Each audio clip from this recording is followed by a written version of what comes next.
Welcome back to the channel. This one right here is one that I have been anticipating bringing to you guys. Pound for pound, spec for spec, the Hunt Arsenal RZR Elite platform and the RZR Sub 2 platform are the premium platforms to beat in 2025. Now, when I say premium platforms, I'm not talking about cast aluminum. I'm talking about platforms that cost $299 to $349, such as the Trophy Line Hyperlight platform, the tethered CFX and the CFX XL, and these platforms right here, your premium platforms.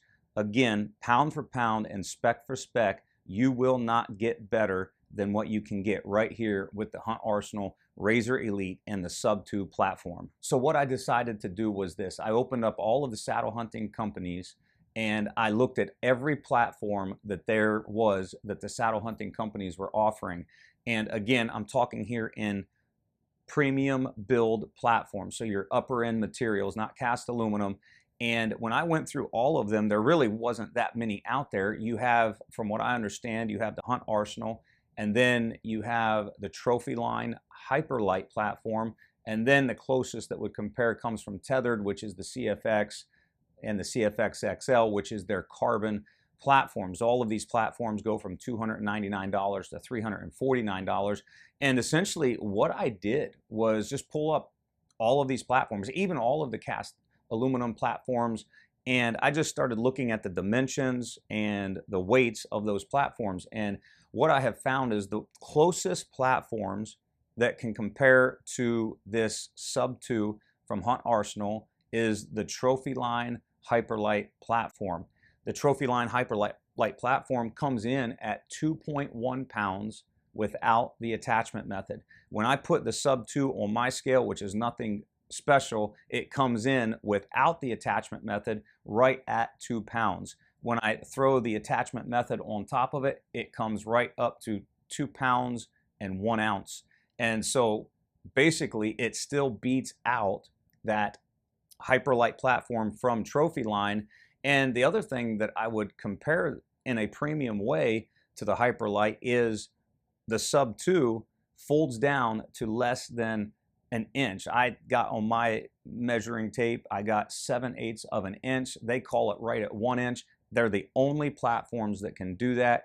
And so even though they're super close, the Sub 2 still edges out the Hyperlight platform. Now, the Hyperlight platform is a 12 by 12. This is 11.5 by 12. And so you could kind of argue that 1/2 inch material. But again, the two things that the Hyperlight doesn't have is the ability to fold down flat and compact. And then also these are have an added soft rubber button. So when you close, there's no metal on metal. So with the Hyperlight, that is the closest platform that can come to the Sub 2. And I'm not taking away from the Hyperlight. I want to get my hands on a Hyperlight platform and mess around with that whole Hyperlight series. So this isn't taking away from any other company. I'm just comparing specs for specs and pound for pound. So 2.1 for the Hyperlight without the attachment method. This comes in at 2.1 on my scale with the attachment method. The closest platform that comes to the RZR Elite would be the tethered CFX XL, their carbon fiber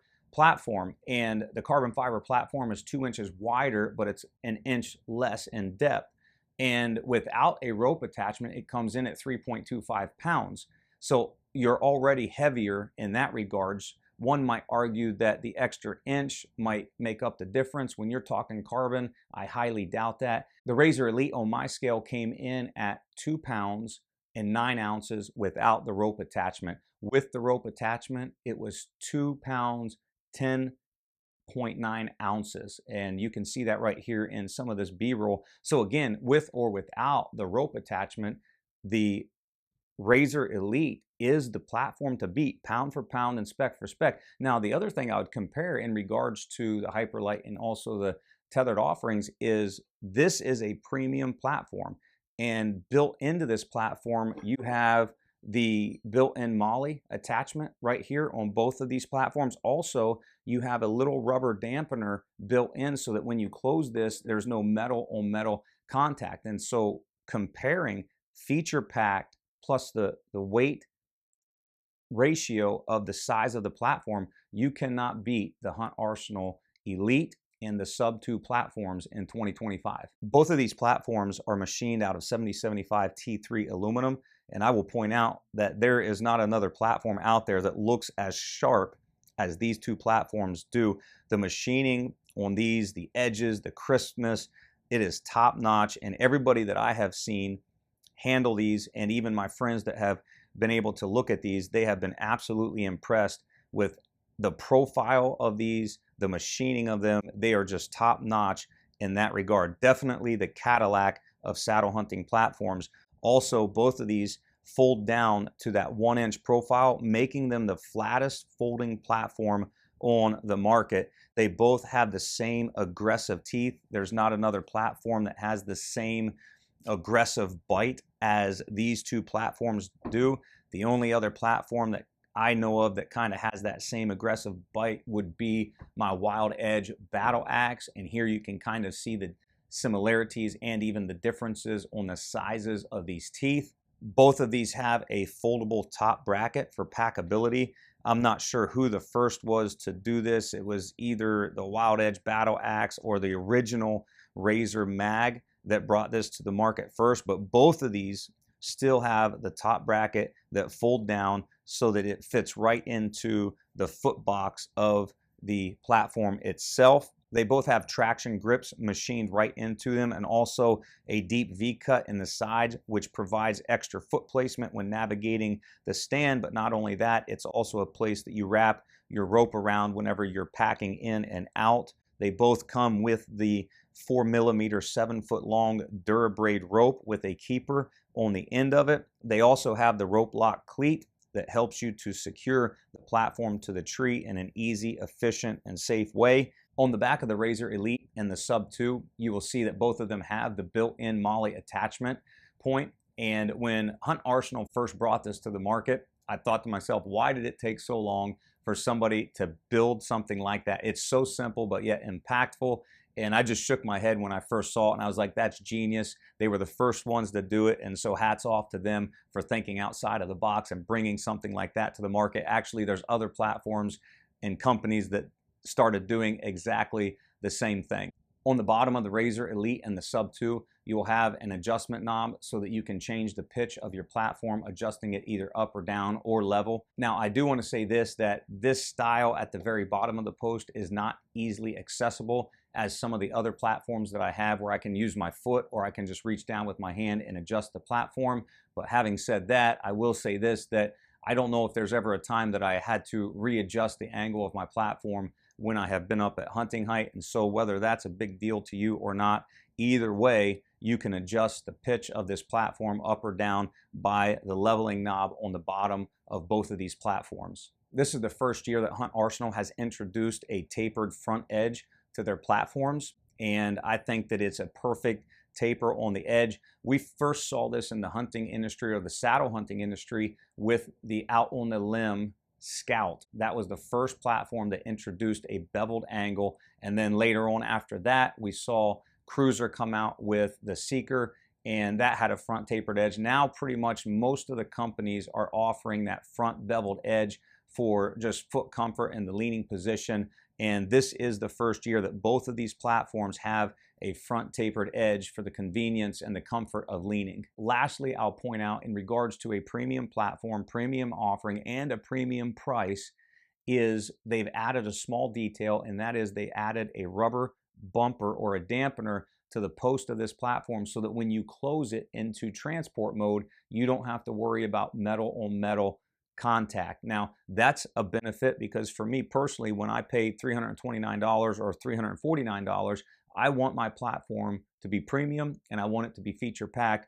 And I will say it again, with this RZR Elite and the Sub 2, both of them are premium, both of them are feature packed, and that little rubber dampener just kind of solidifies and crosses the T and dots the I on them, making sure that they're giving us something that is premium. So let's talk about setting the platform onto the tree. Now, I have seen a video where a guy was having trouble when he would set the platform. He'd stand on it and the top would pull away. Others commented they were having trouble too.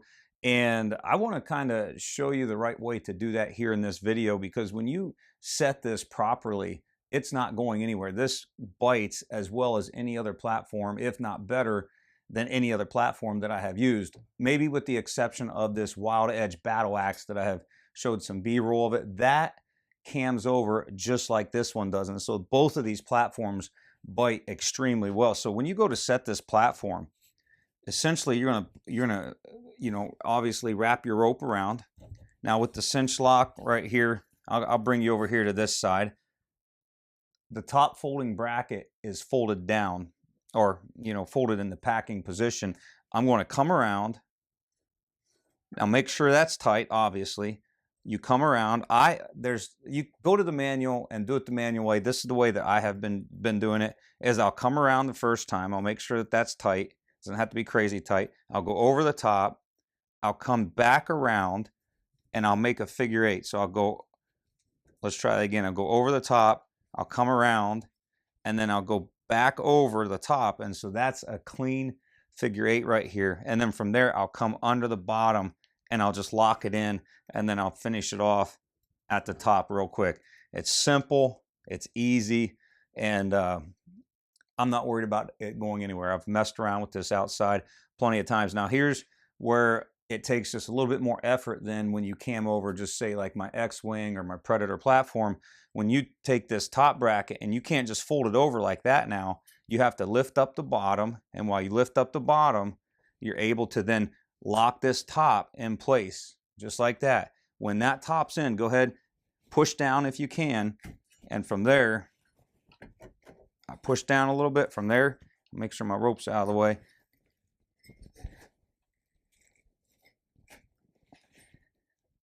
That ain't going nowhere. I'll pull my little tree post up here.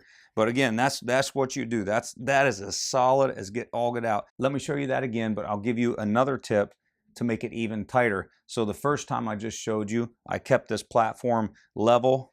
I went underneath, over top, did my figure 8 like that, came under the bottom, up, up, and then I folded the top, locked in the top bracket, or folded the bottom rather, locked in the top bracket, and from there I pushed down, and I can't even get that all the way down. I just sank that teeth in to the base. If you do this right, this platform will bite like nobody's business. So if you want it even more tighter, or tighter I should say, you can go like this. You can come around.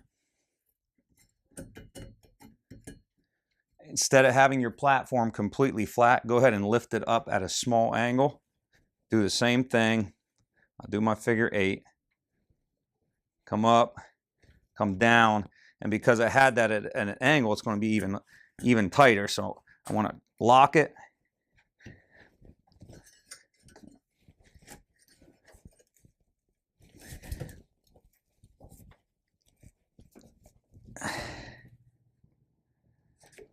You're not going to get that to budge. So if this is done properly, this platform will lock like nobody's business. If you've watched any of my reviews in the past, you know that I talk about the pros and the cons. In regards to cons, I have to get extremely nitpicky for these platforms, both the Elite and the Sub 2. And really the only con that I can see in regards to these platforms would be the location of the leveling system. It works fine, you can level your platform, but in regards to while you're in the tree, if for whatever reason you misgauged what pitch you wanted your platform, and you'd have to redo it, you'd have to step off and then reach down, and then you'd have to re-level. It works, everything's great, but the location of this leveling system is not as easily accessible as some of the other platforms where you can reach down right in between where your feet are and you can adjust it that way. But again, having said that, I've already said this, I can't think of a time that I've had to readjust my platform while in the tree, apart from doing B-roll and videos for other platform reviews that I have done. And so again, that's me being super nitpicky. I'm going to be honest in regards to these two platforms. Ever since the mag came out last year, I wanted to get my hands on these, and then to Harrisburg Outdoor Show, when I was able to get my hands on these this year, the new ones, I was like, I want to try these platforms for sure. There are so many great features about these. This is the premium of premium platforms for 2025. I've already listed all the cons, all of their features, and then demonstrated here how well these things bite to the tree. If you can these over right, these things are going to lock in super, super tight. And I've been out and I've tried them on several different trees. I've had not have any problems with it when you can these over properly. So for me personally, I will say it again, in 2025, the Hunt Arsenal Elite and the Sub 2 are the premium platforms to beat. And so, as always, if you have any questions of anything that I have said or anything you would like to see with these platforms, drop them in the comment section below. And until next time, good luck to you.